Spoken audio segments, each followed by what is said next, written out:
Welcome to Storycomic Presents, where we interview amazing storytellers and artists. This is episode 78. I am your host, Barney Smith of Storycomic.com, and we're happy to have back with us the nationally acclaimed cartoonist and illustrator, Daphne Lage. I don't know about nationally, but nationally, I think it does that.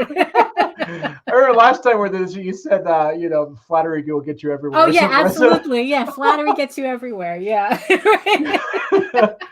So you're here to talk with us about your latest Kickstarter project, Egoraven 2. So yes, issue 2. Yeah.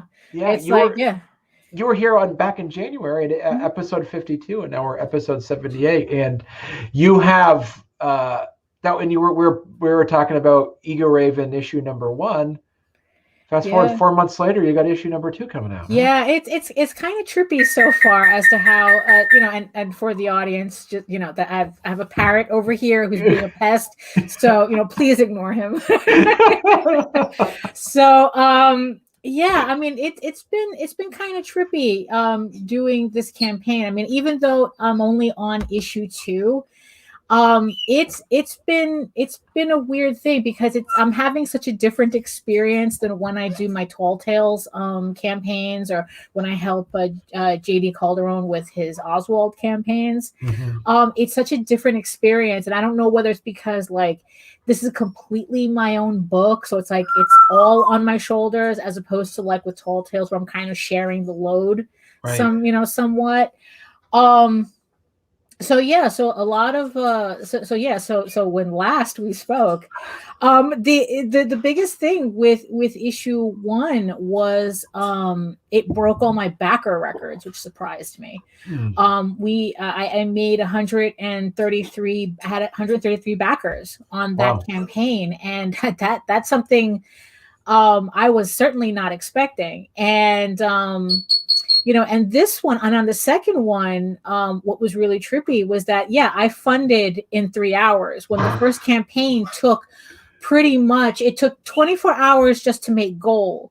And then it took the entirety of the 30 days just to barely make what I have now with 19 days to go. Wow. So something happened between our first issue and second issue.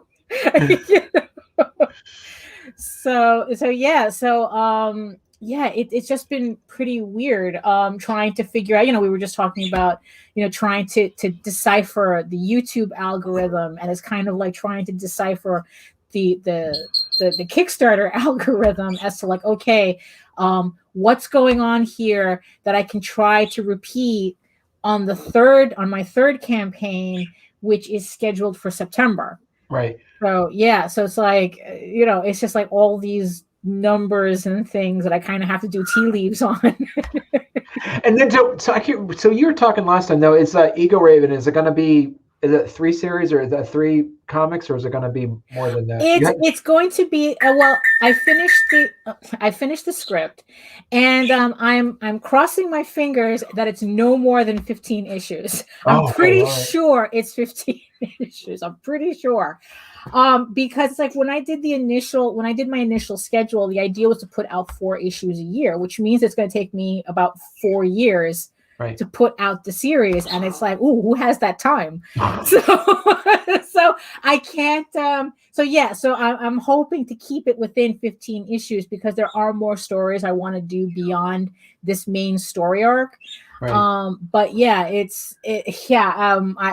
like I said, I'm crossing my fingers to make sure that it does stay in that 15 issue parameter. Right, because if you're looking at January, then May, September, so you're looking at it's about every 4 months or so. You're still aiming for that. Yeah, because and the thing is, like I said, I had to retool my schedule once I started. Everything, it seemed really, really good. My schedule, it seemed like a really good idea at the time when I planned it out in November, December. Yeah. But then once I got it going in January, I began to already see problems with that schedule. And especially with this last Tall Tales one, it's I'm gonna have a ton of bottlenecks here, and I can't. I can't. In terms of Kickstarter and fulfilling, I didn't want those bottlenecks to interfere with fulfilling campaigns and being able to get these books out. Right. So I had to retool it. So now I'm down to 3 issues a year. Right. So I'm still hoping to get those 15 issues done within a reasonable amount of time, but actually releasing them is going to take probably an extra year just to make up for this new schedule that I had to retool. Right. Yeah. It's so talk to us a bit about, like, you had, as you said, your first one was a success. Yeah. And that was the first time you did Egoraven. So talking to people who are looking at doing their own Kickstarter, what advice would you give them to, ensure that you actually have a successful Kickstarter? Well, I mean, one, successful is relative, because it's like, I made, I think like Egoraven issue 1 made like just a little shy over $2,000. I mean, we're not talking about a $60,000 campaign here. So, so I guess it's like, keep your expectations realistic for one.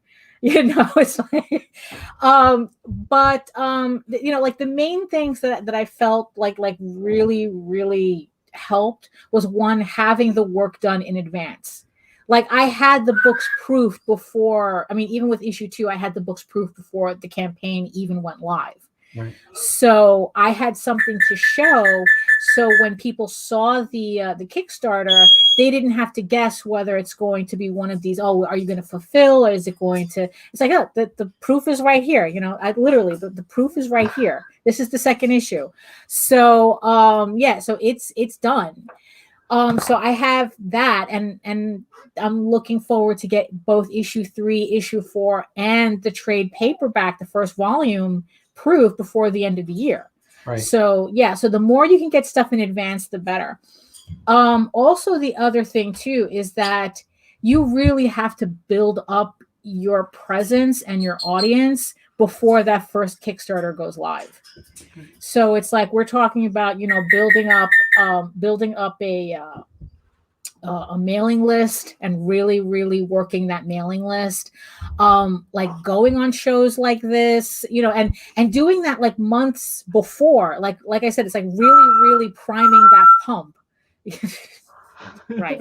Really priming that pump for the campaign, because you can't just like put a campaign out and just expect everybody to know what it is. You kind of have to get people used to your presence first. Right. So then when the campaign goes live and you start talking about that, they kind of know you already. That's kind of the thing with the internet. You kind of have to build a cult of personality first, so that they associate your project with you, as opposed to the reverse. When you think it's like, I told somebody, build it and they will come. It only works for baseball fields and mousetraps. Everything else, you can't just show up. You have to right. Present yourself, right. out there. Yeah. And so, do you think a part of it too is like the work you did with Tall Tales? That's where you kind of get the name recognition? Because Egoraven, you've been talking about Egoraven for years, well beforehand. Yeah. Oh yeah. It's like, I've been posting, like I said, Egoraven was kind of like my hobby comic, right. while Tall Tales was my main comic. Right. So Egoraven, I was just like, I would do a page here, page there, and I would post it on my website. So I already have like 5 issues all ready to go. I mean, pretty much. I mean, I'm just retooling it a bit and coloring it. But there's 5. If you go to my website at egoworks.com, I have 5 issues already there. Right. So, and those issues have been coming out for years. I mean, like I said, it's a very slow process because, like I said, I wasn't really working on it consistently. I mean, it was just a side thing that I was doing. Right. So if you go to my website, the first 5 issues are there. It's just that the difference is that it's in the original black and white format. The lettering is different. I've tweaked some of the artwork and the lettering. So, and like some of the dialogue and whatnot to make it more cohesive, I guess, like for it to flow better. Right. So it's like, you can see there's all these pages, there. So it's like, so that's what the original, black and white page looks like. But if you go to the, which page? So if you go to the actual comic, there's like slight differences in it. you can tell like the lettering's a little different, and plus it's in color. And like I said, and I tweaked the artwork a bit to kind of like, kind of like work out some of the kinks that, like, because this is like almost 20-year-old artwork. Right. So, I mean, it still works in a sense, but I still needed to go in and kind of like tweak a couple of things just to, no, not that noise. No, not there's a particular noise that's horrific, and it's like I might have to mute us really quickly if he does it. So yeah, so I've always been kind of like talking. Hold on. Okay. So I've been always kind of like talking about this comic, but now was when I finally just pushed it out into the world. So this is essentially the final version of this comic people are going to see. And it's curious that you brought that up, because other people that might have started a comic book, as you say, like years ago, and then they're looking at what point what's that cutoff point where you say, all right, I'm going to redo the first 5 issues, or I'm going to do the first. That's tough. But then you get to the point, well, issue 6 doesn't look good as issue now. Right. Well, that's, you see, but that was my reasoning behind tweaking. Right. And mind you, it's like all I'm doing is kind of like, removing detail, like removing like too much cross hatching, and probably like fixing faces a bit, because so that they match more my current character sheet that I came up with, so that when I finally get to issue 6 and start drawing these characters again, it's not that big of a jump. Like they're still recognizable, but because I've seen way too many creators, they keep retooling their first issue. Right. And and it's like, look, there comes a point where you have to kind of like respect the artist that you are at that moment and move on. You're going to improve regardless. So you can't stop that. That's going to happen anyway. So, while, so the time that you're kind of wasting doing issue 1 3 times, you could have had 3 issues already. You could have been 3 issues in. Right. So that was like the compromise that I came up with doing Egoraven. That's like, okay, I'm just going to tweak stuff. I'm not going to redo anything. Right. Although there were some there were certain panels where it's like, like the backgrounds were like, did I have a stroke when I drew this? What was I thinking? And so I had to like really go in and redo backgrounds sometimes. But other than that, I really wanted to keep it as little maintenance as possible. So it's like, okay, so some character faces are a little different, but okay, so I go in and I change it a bit so it matches. It matches more, and then it's like, okay, so when I finally get to drawing issue 6, then it's like, okay, I can just concentrate on that. Right. That brings a good point. Did you, from the logistics of that, they were already like in say like a PSD file or whatever that format was that you could just tweak digitally? Yeah, pretty much. Yeah, I had everything. Yeah, it's like everything was in Photoshop. Even the lettering was separate. I mean, everything was, there wasn't much for me to do with these first 5 issues. Right. It's like, it's like I said, it's like I've been sending everything to a flatter. Like she's working on issue 4 right now. So I'm beginning to get those pages back. And then now it's like I'm just relettering and then when I'm done with that, then I have to go in, put in the shading and adjust the colors. And I only expect a slowdown when I have to actually start drawing the new pages. Because right now I have them in layout format, so at least I don't have to think about, how am I going to lay this out? I can just draw on top of the layouts already, but I still have to draw on top. I still have to draw them. So that's the only time I'm expecting a slowdown. But I'm hoping not to be too gothic about it. It's like, okay, so it's like, probably what I'll do is I'll not like give any hard schedules until I get those issues done, and then do a hard schedule for the Kickstarters. So we mentioned that before we got on there, because unlike your Telltales project and the project you with JD, this is your own thing. You're the writer and the artist to it. Yeah. So how much how hard is it to then have to maybe like farm out some of the issues, like you mentioned, a flatter or like, art, and also too, and so what pieces did you say I can give this away, and what pieces did you say I don't feel comfortable anybody doing this except me? Well, I mean, right now, I mean, it's like the big one for me was the flatting. Okay. Yeah, because I'm such a control freak. It's not like I can like send out, artwork for other people to do. I'm two things. I'm a control freak. I'm a control freak, and I'm cheap. So yeah, so it's like, my ability to farm out stuff is also completely limited by budget. Uh-huh. So so that takes a lot of stuff off the table.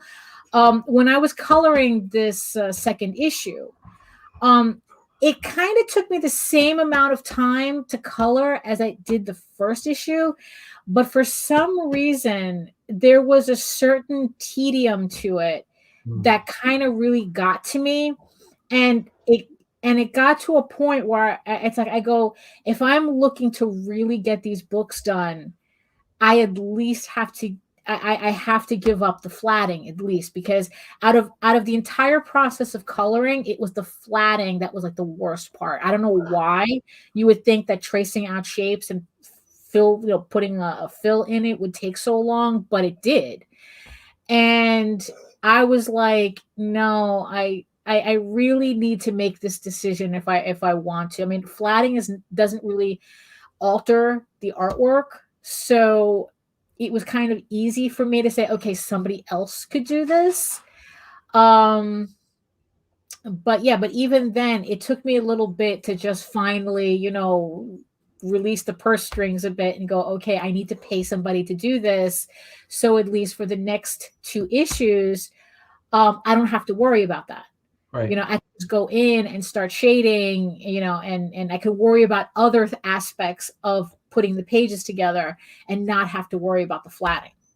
And so, just from the technical aspect of that, how did you, somebody's an artist and might say, hey, where did you find, is it just where'd you find someone to do your flats for you? Was it?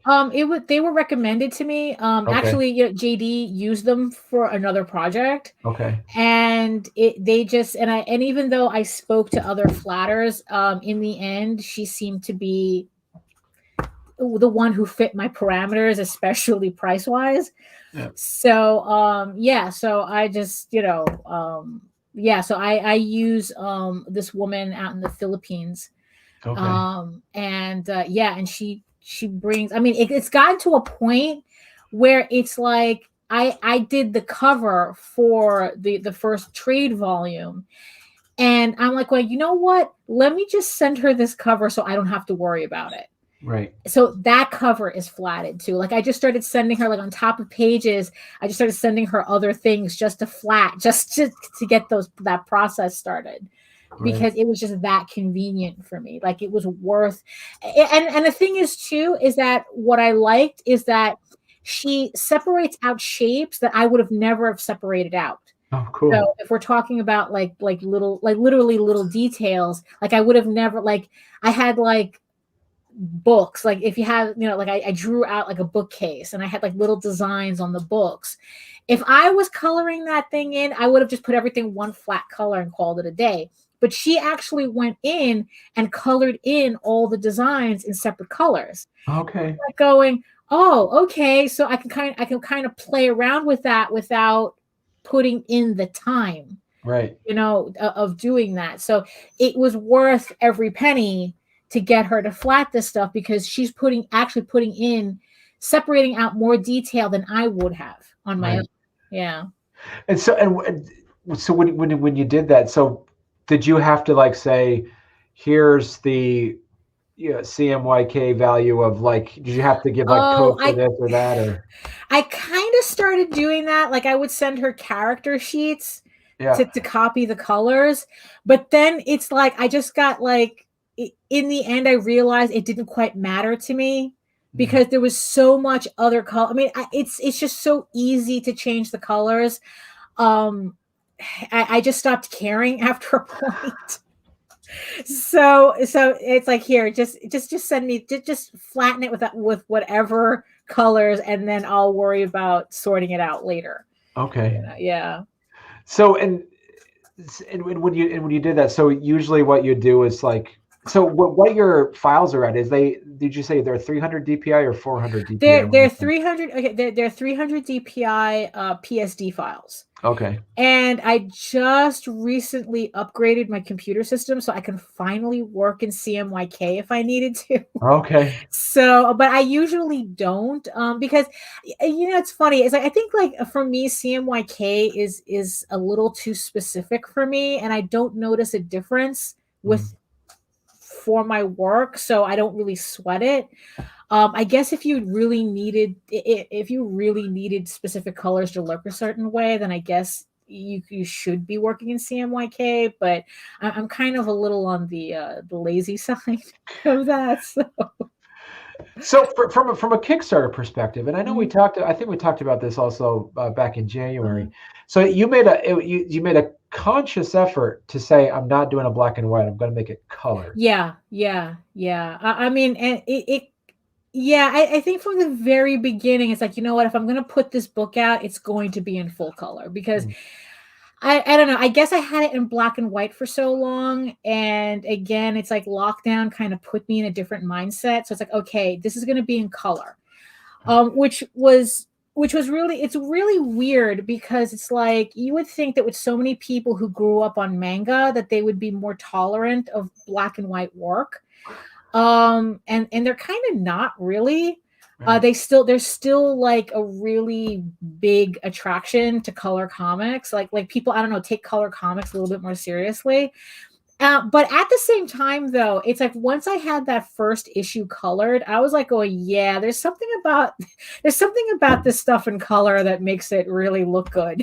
Color hides a lot of sins. So it's like, yeah, so in the end, it's like, I don't really mind it. It's like, there's just something about seeing the work in color that it's like, yeah, this is the way it's supposed to be. Yeah. So when it came out, just from a business, because sometimes you'll see these Kickstarters, how much feedback have you had where people said, I'm so happy this is in color, or I wouldn't have backed this if it wasn't in color? Have you heard any?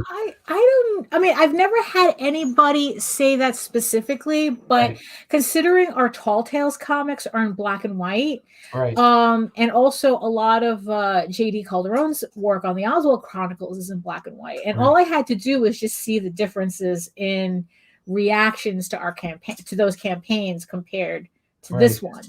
And and it's like, one of the main things that we noticed, or at least that we can figure out, that it's like, well, it's in color, so that's why people are having like a different reaction to it. And also, it's like, you have like kind of like the Kickstarter workarounds, where it's like, well, also the difference between how my first campaign performed as opposed to my second campaign is I have a lot more expensive levels on my second campaign. So even though I don't have as many backers, I've made more money because of the expensive levels. So that's also another thing that you got to consider too when you're doing a campaign, is that for some reason, I mean, I don't know, it's like on Kickstarter, people really love those variant covers and stuff. So for the second issue, I have like a ton of variant covers. If you love collecting that stuff, I have variants with variants. So, that type of thing is ridiculous. But the thing is, though, is that those more expensive levels kind of push the campaign a lot further along than when I just had, I guess, like a regular book with maybe like some minor variants on the first campaign. So that's kind of like an algorithm hack, I guess. It's like, opt for expensive levels if you really want to boost your campaign. Do you have, so from a business perspective,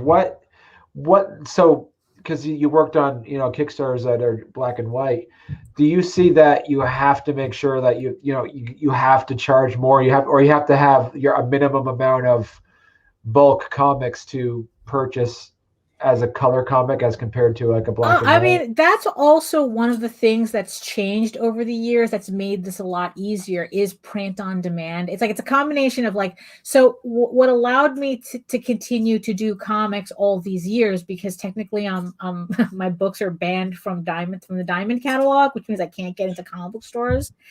So is the ability, so what allowed me to survive that was the ability that print on demand offered, right? And Kickstarter and kickstarting, well, crowdfunding in general, because then it's like I was able to work around that entire direct market system and not only sell directly to customers, but also not have to print 3,000 copies, like, because that's what we had to do back when we started in 1992. You had to print 3,000 copies just to get an issue, right? That was the minimum. Now it's like I can literally order two copies, which is how I get my proofs done. Of course, shipping is $15, but that's you got to balance that out. So yeah, and the funny thing is that when color print on demand became available, it was kind of like it flew under the radar. It just became a given that now we could do color comics. I remember telling JD, it's like, there was a point where doing a color comic was such a big deal that we would have been celebrating that, that it's like, oh, it's a color comic and blah, blah, blah. Now it's like, I did my, I think we printed some of the Oswald comics in color, and it was kind of like a no-brainer. Like, we didn't even think about it.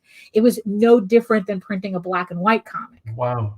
Yeah. Yeah. And in terms of cost or anything. So there is no difference nowadays. Like literally, if you can print in color, print in color. Right. Because the price difference is so minimal, you're not even going to notice it. So from the print wise, it's cheap, but it's just a matter of actually taking the time out to color. Yeah, that's the thing. It's like now it's an extra step. It's right. Like, because it's like that's also something that we're looking for Tall Tales, is to start coloring those pages, right, to start doing re-releasing the series in color. Right. So yeah, because that's just how easy it's gotten. We just have to pay somebody to flat it. It's like that's it. And so you look at also from the shading perspective, that's something that you're always going to want to do, or would that be probably. I mean, like I said, I'm still a little bit a control freak, so as long, I mean, the shading is not that big of a deal for me right now. I mean, sure, I guess there might come a point where it's like, oh, this is just way too many books for me to work on at the same time. Yeah, it just depends on what's going on. Right. It's like, I don't know. I mean, to tell you the truth, I'd probably be more willing to pass the coloring to Tall Tales onto somebody else if we could find somebody to do it than for Egoraven. Like that book is like a little too personal for me, so I'd rather kind of keep that close to the vest and and continue doing it myself. Right. But yeah, if we set out to get somebody else to color anything else, I'd see Tall Tales being the one that's like, here, okay, you can color this. So let's look at let's pull up and just let's look at your Kickstarter here. So and so first, once again, congratulations on thank you. Hitting your goal twice over. Yeah. Also, the backers jumped. So, because last I checked, it was at 69. So now we're at 73. So that's good. Oh, I haven't checked it today. Yeah. Okay. Yeah. Yeah, because that's also a thing that I try not to do too, is to be obsessive with checking the Kickstarter. Because yeah, a lot of people, they're just like every 10 minutes they're checking, and it's like, no, you're just gonna break your brain. Just check it once a day, and do your posting for the day and whatnot, and then leave it for the next morning. Don't obsess on it. And that's something you kind of had to learn yourself, right? Was it because from your first one where you? Well, I mean, no, I kind of, like I said, it's like I've done 18, 19 of these already, so I kind of knew what to expect. So yeah, so right. I kind of kept. I kept the refreshing to a minimum. Right. Like, I only look at the campaign when I have to start like posting updates to like Facebook and Twitter and all that. I have to, copy the links, and that's the only time I look at it. Right. Okay. So we have like basically as it goes, you have your PDF pledge. Yeah. And that's just for, and this is some of that's for the people that already have maybe the first issue Right. one Yeah. PDF. Yeah. These are the people, because it's like, yeah, I know that a lot of people, it's like PDFs are easier because they can read it on their phone and whatnot. I mean, it's not something I prefer personally, but people like them. So every level comes with a PDF version of the books, except but just the main books. Not like you don't get a PDF version of the variant covers or anything. So, yeah. Right. Yeah. Yeah. And then you have your $10 level, which is it's just the hard copy. Yeah. and the PDF. Okay.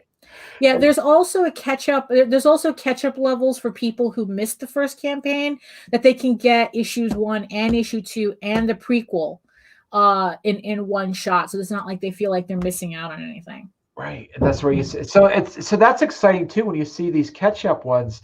You see people that are doing that. That means you're pretty much, I don't want to, say guaranteed, but that just adds more to your people are going to come out for issue number 3. Right, exactly. Because that's the whole point, is to make sure that nobody feels like they're missing anything. Right. It's like that. It's like I said, this is going to be 15 issues. So, I don't want people to come in on issue 2 and go, oh, well, I missed the first one, so let me not bother. It's like, no, we have a level for you.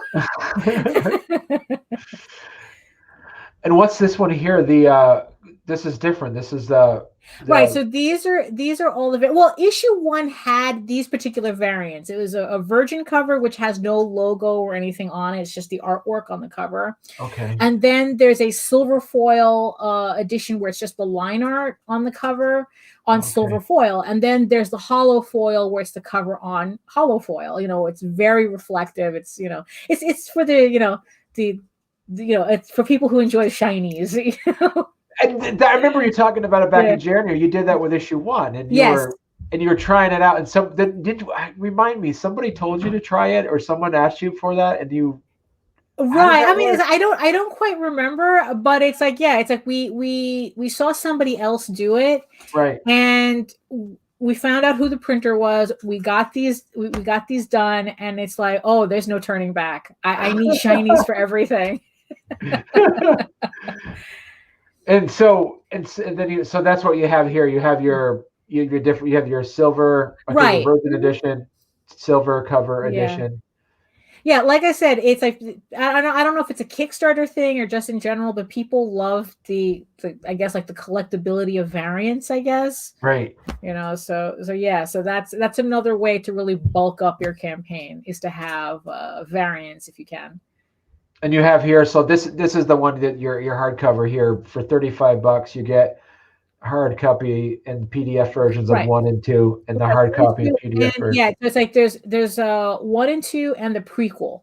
Okay. So I don't remember if I have a separate one for just 1 and 2, or if it's just 1, 2, and the prequel, because technically I want you to read all of them. So, right. Yeah.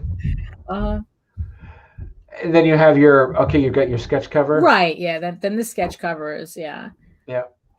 And then and this is where you're talking about here, where you kind of get it kind of and then it's like and then what happened so for this particular campaign, Kickstarter allowed me to do add-ons. So what I did was I added more variants, and one of the variants, the add-on variants that I have, is a special cover that I had commissioned from Mary Bellamy, who does My Little Pony for IDW. Right. So she has a cover, and also there's variants on that variant. There's a virgin cover, a silver, and a hollow foil. Okay. And if you get the complete set of that, you also get an exclusive sticker with that set. Wow. Yeah. So here are like examples of the silver, what the silver foil would look like, and right. the hollow foil would look like.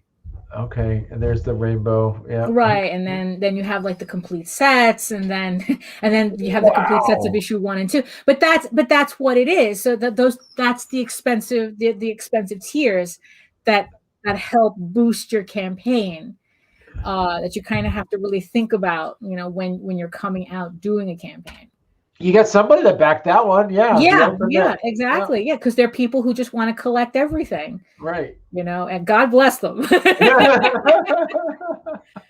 Yeah. I mean, it's like I have my highest here, I think is like 300 and something. Okay. Where it's like it's every single variant, it's every book, it's every book, every sketch cover, every variant, the whole 9 yards. And also because also there's a second variant add-on that I have, which is I mean it's almost kind of silly to say it's a nude cover. But yeah, so that one for some strange reason is really popular. So it's like, if you scroll down, you get to see it too. It was a piece that I had just done on a lark. Okay. And oh well, so here's the My Little Pony cover. Okay. So yeah, so that's the Mary Bellamy My Little Pony variant that comes with 3 different variants. And then if you scroll down, then you see the nude cover. So this was a piece that I had posted on Facebook, and it had gotten such a reaction from Facebook and Instagram that I go, oh, let me put it on a cover and see what happens. And it's like, yeah, and it's pretty much my most popular variant. That's awesome. Yeah. And so you have on here for and here's your Ultimate Collector. Right. Yeah. It just has, Wow. yeah. So it's like, there's one that's just like the main, and then there's the final one that has everything, including the nude covers. So you're just, yeah. So it's like, yeah, it's, The Lord of the Valley. Yeah. The Lord of the Valley. Yeah. $350 and it gets Somebody everything backed in it. one shot. There you go. Yeah. Yeah. Yeah. Yeah. Yeah. Good. That's awesome. Yeah. And so you had on here, because you said like your previous one had 133 backers. Right. So if you get 134 backers, so it's not based off of, which is interesting. It's not your goal, your stretch goal isn't based off of how much money. Well, I do have stretch goals for that too. Okay. It's just that I have the one backer goal to see if I could break that 133 record. Right. So if we hit 134 backers, then it opens up a raffle where you get this original piece of artwork. It's a sketch cover mock-up because I didn't have sketch covers to work on at the time. So I did this mock-up. Actually, I can show you right here. So this is the piece right here. Wow. Okay. So this is the original piece so at 134 backers, we unlock the raffle for this piece, and anybody can get it. Okay. So even if you back the digital level, you're in the raffle for this piece. Oh, wow. Yeah. That's awesome. Huh. And then you have, and then up here you have your. So then we have the stretch goals, so it's 3 stickers, 3 character stickers, and we unlocked all of them, so everybody gets these stickers, which I'm very happy about because I'm very happy with these stickers. I really wanted to get these stickers done. And then because we had reached all of the stretch goals so quickly, so there's this piece that I did that I raffled off during the launch party that I did for when we launched issue 2. The issue 2 campaign. And so the original is already raffled off. Okay. But if we hit $3,500, everybody gets a print of this. So even if you back a digital level, you get a PDF version of that print.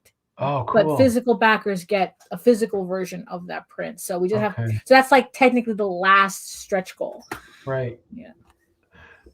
So any, don't want to jinx you, but any idea of if it goes past that? Yeah, I know.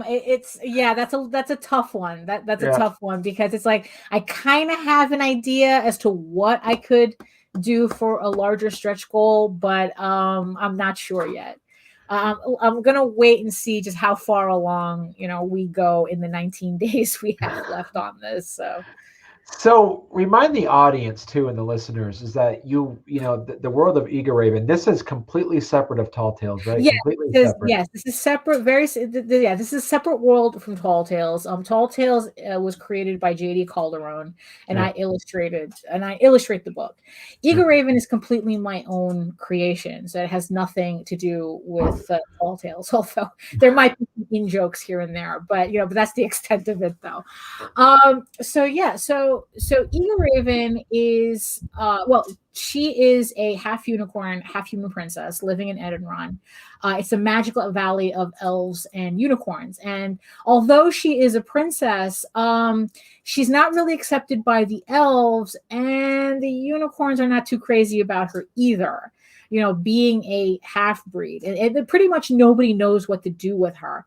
Right. But because the elves themselves have all but lost their own magic and they depend on the unicorns to survive, in the world that they're in, so the royal family hope that an arranged marriage between Egoraven and the elf prince Rillian would help strengthen the bond between, bring magic back into the line. But the thing is, though, it's like Rillian has his own plans for what's going on. So he makes a pact with the Dragon Lords and overthrows his own ruling family for him to gain control. But he finds out too late that dragons don't share. So that puts a complete wrench in his plan. But in the meantime, Egoraven and her uncle Amadeo, who is a full unicorn, they get chased out into the outer kingdoms, which are ruled by mortal people, by mortal men. Right. So they've never been outside of the valley before. So the story is pretty much, so with the second issue, the story is them continuing, so she and Amadeo are pushed into the outer kingdoms, and now they have to kind of figure out how to fit in as magical creatures in a mortal world, and how and figure out how she's going to get her kingdom back, pretty much. Right. So that's where issue 2 leaves off, and then she starts meeting all these different characters that kind of are going to help her maneuver this dilemma that she has. And so how much of a deep dive do you do with with the world building aspect of it? Do you go into the biology of religions and magic schools and all that kind of stuff? It's like I'm not Tolkien, so I'm not doing the Silmarillion here, or whatever this Silmarillion, or whatever. Yeah, you said it right. Yeah. Okay, so it's like I do just enough world building for my story to make sense. Right. What I've been doing is sometimes if I'm trying to work out an idea, I write little short stories, little vignettes, kind of trying to figure out okay, does this make sense or that makes sense in the context of the world. Right. Yesterday, someone had asked me about the animal characters, the horse and the fox, especially the horseman and the fox guy that shows up, and I really don't want to call them furries, and they're not funny animals, and so they have their own. So the way I was kind of explaining them is that they're actually kind of rare creatures in the world. Okay. So it's not like Tall Tales where it's all animals. It's here the animal people are kind of rare. And the belief system is that they were also created by magic, even though they're not magical. They're just kind of human sentient animals. Right. And so nobody knows where they really come from. And the rumor is that, they were created by ancient magic. But the funny thing is that even Egoraven doesn't know what that means, because they don't have these creatures in her valley either. And her valley is a magic center. Right. So, so it's kind of just enough world building to create superstition, to kind of explain certain things.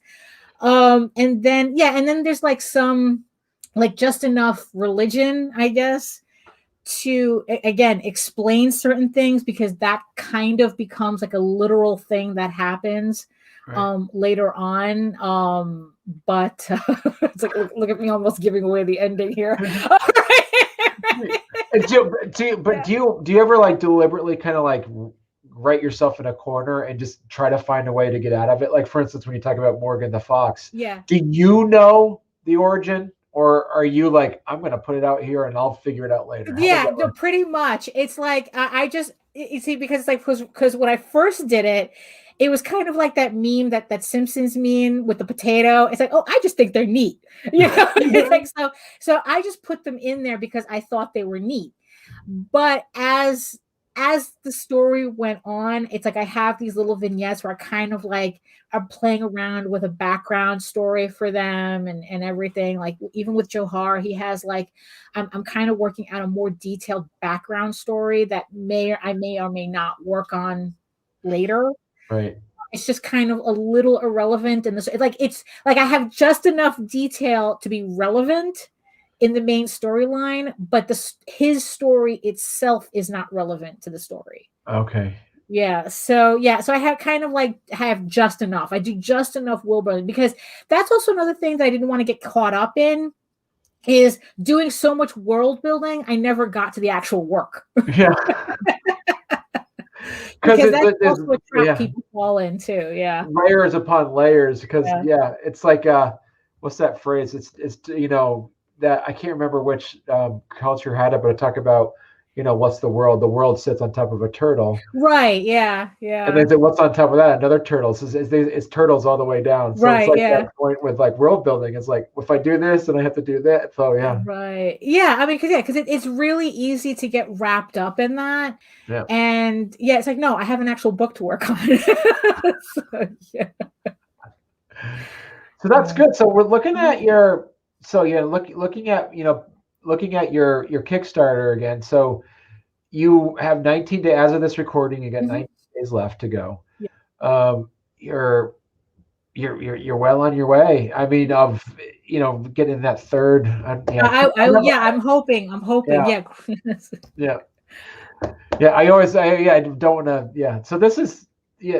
I'm excited for it. I'm excited to see how me it's going. too. Yeah. That's really the thing. Also, that kind of like exploded on me when I really started working on this and really putting it out there. Is just like how much love I have for this project. I mean, it's like not saying it like it's like not dismissing the work that I've done on Tall Tales, but this is kind of different. Right. I mean, it's like, it's just, it's like when the more I work on this book, it's like the more my heart grows 3 sizes larger that day type of thing. I mean, it's like I just love these characters so much. So I'm really happy that people are enjoying them and enjoying the books and looking forward to the next issues. And so that's great. So people can find, we left our the names on here, so people can, your main spot is egoworks.com. Yeah, EGOWORKS. That's my main portfolio site.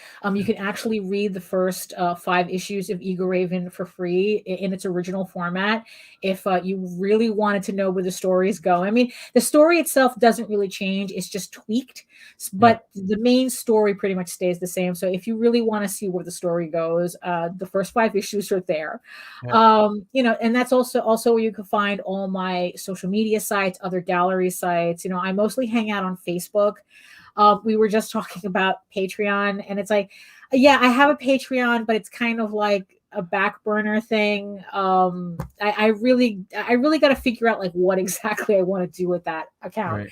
But if you want to see like work in progress stuff and dopey little sketches, because like I have a little sketch, because also in terms of also as along with writing little vignettes to kind of figure out the world, I also do like these dopey little comic book sketches. Yeah. So they have no context, but I have like introduced characters that I'm hoping to work into the story later on.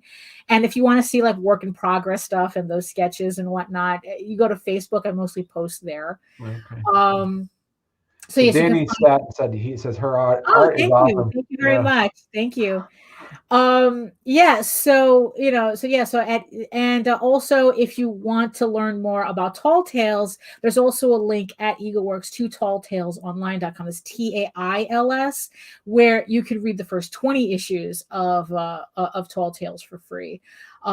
We just recently released a volume for issues 1 through 5 from the very beginning. The next volume comes out in November. I think I have to check my schedule. So, but if you sign up for the newsletter, when you go to the website, sign up for the newsletter, you get free comics, downloadable comics as PDFs, and you'll get updated whenever we have a campaign coming, so you don't miss out on anything. So, awesome. So everything's at egoworks.com. Okay.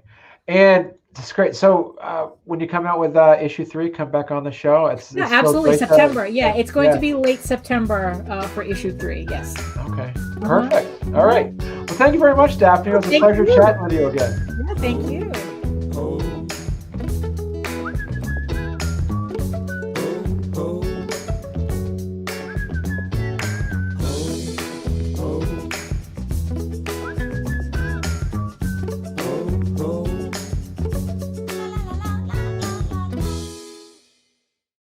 Yeah, that's a YouTube thing that it's like for the longest time I had an actual intro for my videos. Then it's like kind of like fell out of favor, and people were like removing intros and outros from their videos. Right. And it's like now it's like, my live stream has the countdown, but that's like the extent of it. Like it doesn't have an actual intro, but that's because, I'm going by like what the YouTube's algorithms kind of recommending. So who knows? I don't know. That the algorithm changes every like 5 minutes. So yeah, and it's like you see some people like put it in, like they'll say something at the beginning, then have their intro, and then they do. So it's all you always look at your algorithms like someone watched this for 10 seconds. Okay, that's the frustrating part. It's like, when you start to try to figure out like where people kind of tune out on your videos, and it's like, what, this doesn't make any sense. What is it about like this 10-minute mark that made everybody leave? It's like, I don't know. It's kind of weird. They got off the bus at that time. It's like, well, it could be. Yeah, it could be. Yeah. They're watching it on the train or something. Yeah.